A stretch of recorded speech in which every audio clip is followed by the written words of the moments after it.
Hi, everyone. Good afternoon. I think the majority of you knows me already.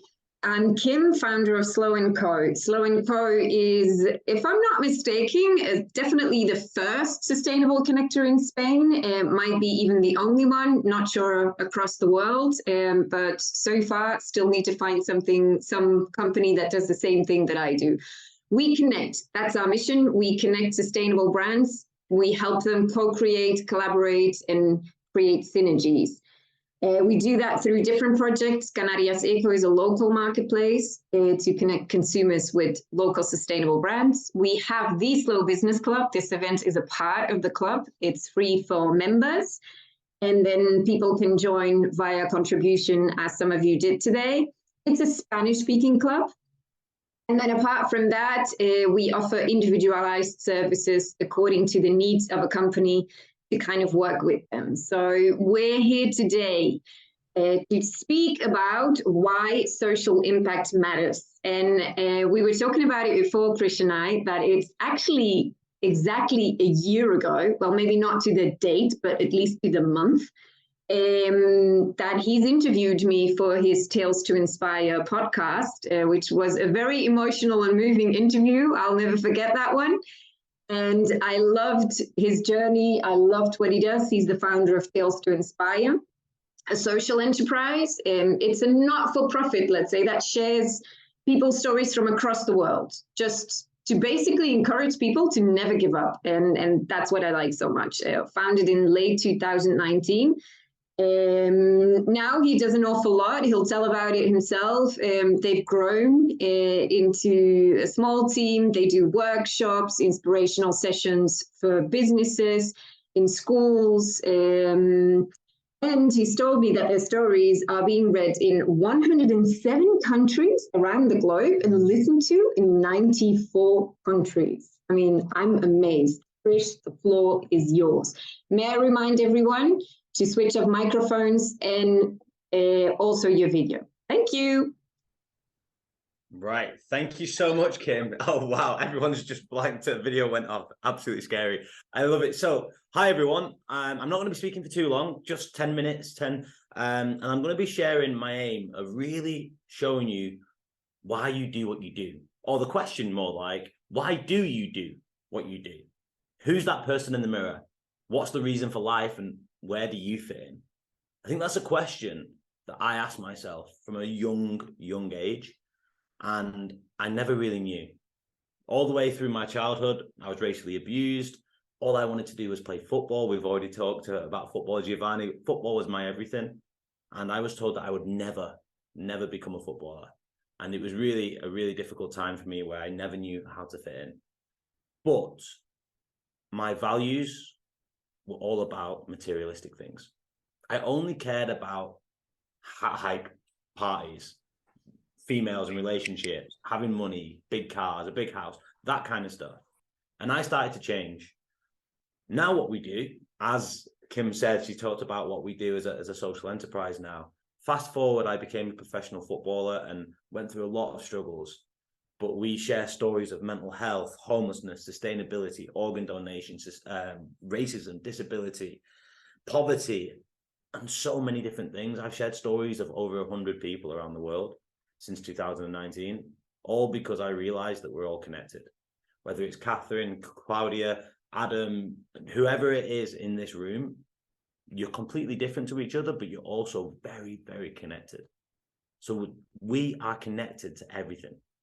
Because we're human. We have one big, huge Golden Gate connection between us. And that's what we need to realize.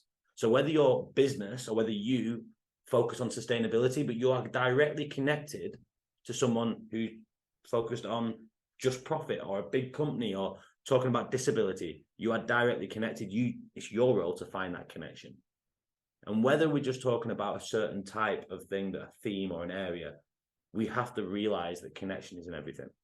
So what we do, we now share stories. My aim was to share people's stories. It went from sharing a story every week to now on our blog. We now have our podcast, and that developed now 107 countries around the world. People have read our stories. Our team's 10 people. We now do workshops in schools. We do workshops in the corporate space where people ask for our speakers. We deliver programs. about sustainability, disability, talking about real life people for real life outcomes to inspire change. One of the things that I feel that society lacks is empathy. Empathy is huge. Sympathy, we have a lot of sympathy. Oh, I feel sorry for you. Oh, you're going through a bad time. I feel sorry for you. Empathy, man, I understand you. I feel you. And that's a huge thing. And one of the things that I've realized is through bringing lived experiences into classrooms, into schools, into corporate spaces, you bring the people's barriers down and you connect with them. So this all started, I can talk about what I do now, but it all started because I was lost. I had no idea what the hell I was doing in my life. When I graduated with my degree in 2016, I decided I wanted to help people. So I ran 4 marathons in 4 days from the northwest of England to the northeast. And I called it the Road to Uganda campaign. And I went over to Uganda and I started volunteering. It was 115 miles I ran. I'd never run a marathon before. And I raised over £10,000 in the process. I went over to Uganda and I started volunteering with children with disabilities, coaching football in an orphanage, with women's empowerment and with homeless children. And they opened my eyes to a whole new world. I ended up building a schoolhouse to educate 150 children. So there was a school, a lot of the children weren't going to school. So I asked why. And there wasn't enough facilities in Uganda in the place where I was, because it gets really hot and there's sudden downpours of rain. So I was like, right, that's where the money's going. So to this day, we educate 150 children, help educate 150 children over in Uganda. It took 2 years. I was project managing it from America where I was living at the time. And it was tough. I was 24 years old. I had no idea what I was doing. Like, no idea. And one of the things I want to focus on, a lesson learned here, is we may have the best intentions. And I had the best intentions, but I had no idea how to do it. Zero. I just had an intention that I wanted to make a difference in this world. And one of the learnings I wanted to get out of it was I was going to learn as much as possible. That was it. I was going to learn as much as possible. So I did that. It was amazing. Then I came back to England. I'm from, if you hear my accent, I'm from Bolton near Manchester in the northwest of England. And I saw homeless people everywhere. There was a homeless person everywhere. So I went out on a homeless outreach group and I started connecting to people on the streets. I realized that a homeless person is actually a person who happens to be homeless. I'd forgotten one vital thing, that person was a human just like me. Drugs, alcohol, crime, whatever, doesn't matter. They're a human. There's the bridge, connect to it. And I start to run and help a homeless outreach group. I now run it every Wednesday. We're out on the streets of Manchester connecting to people.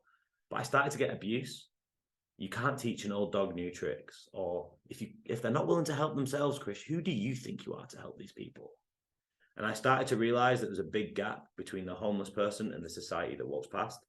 So I decided that I would swim 53 miles, all the major lakes in the biggest national park in England, the Lake District. I'd swim all of those lakes, 53 miles it added up to help homeless people go from the streets back to their feet. I'd never swam outside before. And basically, I ended up raising enough money to help 36 homeless people go from the streets into employment, with an amazing charity here in Manchester. And I was in 2019. I was getting messages from all over the world. You're amazing. The work you're doing is great. I didn't feel it. I was doing a job that I didn't particularly enjoy. I felt really lost. I felt like a robot with blood, and all I wanted to do was help people. That was it. All I want to do now is help people. But people would tell me, get a proper job, earn as much money as possible. You're not doing what you should do. Remember, you're going to have a family when you're older. You're going to have responsibilities. But my argument was, why can't I help people whilst I do that? And they were like, yeah, but maybe do that in the evenings or the weekends. I wanted to do that on a full-time basis. That's what I wanted to do. I'm very different to anyone in my family. And I was getting people telling me, you're doing the wrong thing. And it was really, really difficult to go alongside. But now, like I was saying before, Tales to Inspire is what I created. We started this, a platform to share people's stories. We're doing this across the world. It's becoming huge. We're really making a difference in our own unique way. We're not trying to say, do the Krish Patel or do the Kim DaCosta. We're trying to say, ignite a spark for you to be the best version of you. Social impact is connected to all of us. It's connected massively to every single one of us. We just have to realize it.